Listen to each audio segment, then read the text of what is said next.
നമസ്കാരം. വേദാംഗ ജ്യോതിഷത്തിലെ അമൂല്യമായ അറിവുകളും ആധ്യാത്മിക ജ്ഞാന ഉപദേശങ്ങളും പകർന്നു തരുന്ന പ്രശാന്തം ആസ്ട്രോ ചാനലിലേക്ക് ഏവർക്കും സ്വാഗതം. ഈ ചാനൽ ഇതുവരെയും സബ്സ്ക്രൈബ് ചെയ്യാത്തവർ ഇപ്പോൾ തന്നെ സബ്സ്ക്രൈബ് ചെയ്യുക.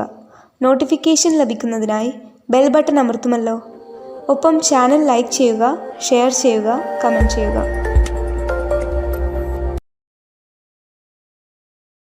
കൊല്ലവർഷം 1199 മിഥുന സംക്രമം ഉത്രം നക്ഷത്രത്തിലാണ്. മിഥുനം 1-ാം തീയതിയിലെ ഗ്രഹനില അനുസരിച്ച് മേടം രാശിയിൽ കുജനും, എടവത്തിൽ സർവേശ്വരകാരകനായ വ്യാഴവും, മിഥുനം രാശിയിൽ ആദിത്യനും ബുധനും ശുക്രനും, കന്നിയിൽ ചന്ദ്രനും കേതുവും, കുംഭം രാശിയിൽ ശനിയും ഗുളികനും, മീനത്തിൽ രാഹുവും സ്ഥിതി ചെയ്യുന്നു. വിശാഖം നക്ഷത്രത്തിൽ ജനിച്ചവർക്ക് മിഥുന മാസം പൊതുവെ ഗുണദോഷ സമ്മിശ്രമായിരിക്കും. ഈ നക്ഷത്രക്കാർ അവരുടെ പല ആഗ്രഹങ്ങളും നടപ്പിലാക്കുന്നതിനായി പരിശ്രമിക്കുന്നതാണ്. ഇവർ ഏറ്റെടുക്കുന്ന പല കാര്യങ്ങളിലും വിജയം വരിക്കുവാനുള്ള യോഗവും കാണുന്നുണ്ട്. ചില സാഹസിക പ്രവർത്തികളിൽ ഇവർ ഏർപ്പെടുന്നതായും കാണാം. എന്നാൽ അത്തരം സന്ദർഭങ്ങളിൽ ദേഹ സുരക്ഷയെക്കുറിച്ച് കൃത്യമായും ബോധവാന്മാരാകേണ്ടതുമാണ്. ഈ നക്ഷത്രക്കാർ ഭൂമി വാങ്ങുവാനുള്ള കാര്യങ്ങളുമായി മുന്നോട്ട് നീങ്ങുന്നതാണ്. എന്നാൽ വാങ്ങുന്ന ഭൂമിയുടെ നിയമ സാധുതകൾ കൃത്യമായി മനസ്സിലാക്കേണ്ടതുമാണ്. എല്ലാ പ്രശ്നങ്ങളിലും ആലോചിച്ചു തീരുമാനമെടുക്കുവാൻ ഇവർ പ്രത്യേകം ശ്രദ്ധിക്കുന്നതായി കാണാം. എന്നാൽ പല കാര്യങ്ങളിലും ഇവർ അലസത കാണിച്ചാൽ അത്ഭുതപ്പെടുവാനുമില്ല. കുടുംബ സ്വത്ത് ഭാഗം വെക്കുന്നതുമായി ബന്ധപ്പെട്ട പ്രവർത്തനങ്ങളിൽ സജീവമായി പങ്കുചേരുന്നതാണ്.